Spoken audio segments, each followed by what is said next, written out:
and nationwide, and in California in particular. Number one, last semester we were facing an 81% fee increase, and directly as a result of student action across the state, the regents have not imposed a fee increase.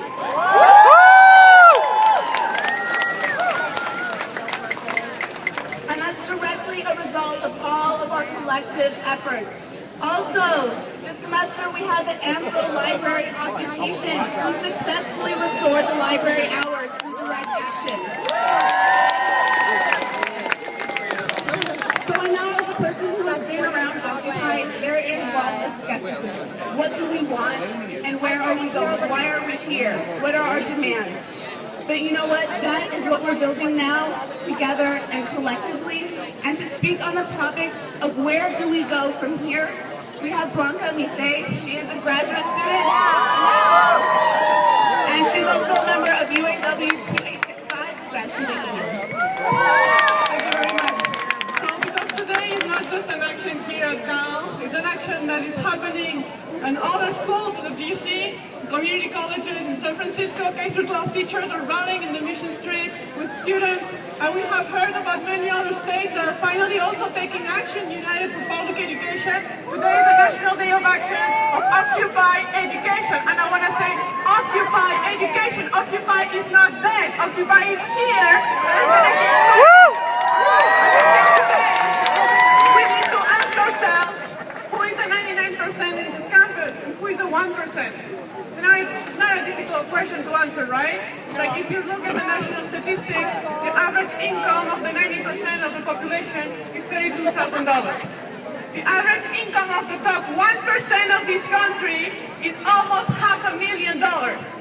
And the average income of the 400 persons that have the most wealth in this country is $433 million a year. That's the money this 1% makes. So in this university, it's very easy to know. We are the 99%. We the students, we the teachers, we the staff, we the faculty, we are the 99%. And who is the 1%? It's a very easy question. The regents who represent corporations. The CEO of British Petroleum, who has bought a department in this university, now that we went to the research and environment. The CEO of Bank of America, that has their name in the Haas School of Business. The CEO of Bechtel, a war corporation that owns the engineering department, right? And the president of this university, Mr. Yudo. Mr. Yudo makes more than $500,000 a year. He belongs to the 1%. He has chosen, even if he's a public employee, he has chosen to apply the policies of the 1%. And while we're having these universities at conflict, we have two projects of university. We have a university for the 1%, the private university that tries to push on our throat, raising the fees, laying off the workers, increasing the speed up, increasing the number of students per section that we GSIs need to teach, increasing the workload of the gardeners, of the service workers, of the staff workers. And we have a university that is our university, that is a public university we want to keep and we want to expand. It's a public university for the people of California. It's not only for white people, it's a university for everybody. And this is a university we're here to defend. It's okay if you have wealth inequality, you just need to wait so the money will trickle down to you, right? It's a trickle-down economics, right? And we have waited, right? We have waited and no money comes. Not only no money comes, but with the money that doesn't come to education, with the money that doesn't come to healthcare, the top 1% has invested in some kind of funny business, has created a big bubble, and the bubble has burst. And once the bubble has burst, what has happened? We have to pay for that. We have to pay for that. So now, today we have decided we're not going to wait for the trickle down to come. We are going to trickle down ourselves to the Capitol. And we're going to start reversing the trickle down economics in this country, right? And the main problem we have is not only that the bankers, that the CEOs of the corporations decide our society. The main problem we have also is that half of our congressmen are millionaires.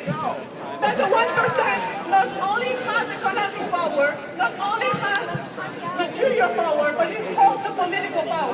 is why our struggle is not only a struggle for lower fees, for no fees, but it's not only a struggle for public education, it's also a political struggle for power. And this political struggle for power starts in this campus. Why the student government hasn't taken any public position for public education? Why the student government of this campus has not defended the occupying campus because it represented the interest of the 99% of this university? Why the student government does not stand publicly against Prop 209, that is resegregating public education? Why does not stand publicly for the rights of immigrant students to have scholarships to come to the university? Yes! In collaborating with the administration, does not have any independence with the administration. Why the student government, when the students voted to diverse for war crimes, why the president vetoed his vote? Right? Why the student government doesn't take a position on pensions? Because you know what we heard from the privatization of the pension system that is happening for the public employees? It's not just a weird thing that is happening to union people. The privatization of pensions is an attack to the future generation of workers. And who is the future generation of workers? It's you and I. I will not have a pension. I will have to work all my fucking life. And when I cannot work anymore, I'm gonna die. I'm gonna die of starvation. I cannot pay my rent. I cannot buy my food. This is what is happening when they privatize the pension systems of the public employees. And this is why we need to fight. We as the next generation of workers, we need to say no way.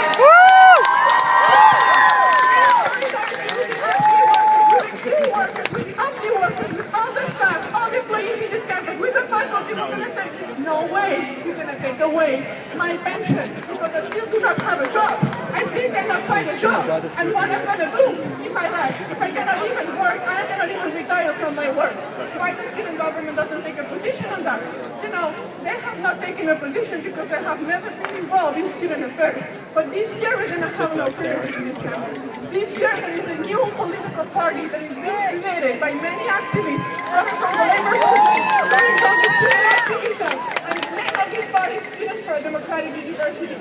And the name of this party is very important because we want a democratic university for the 99%. We want a student government that is independent from the administration. We want a student government that organizes the students to fight for their rights, and we're going to fight for it.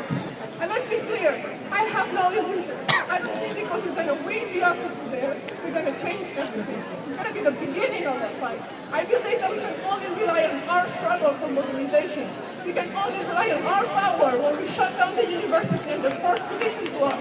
Because this is how we got 200 million back, is when we shut down this university in 2009. We got 200 million back from twice the labor.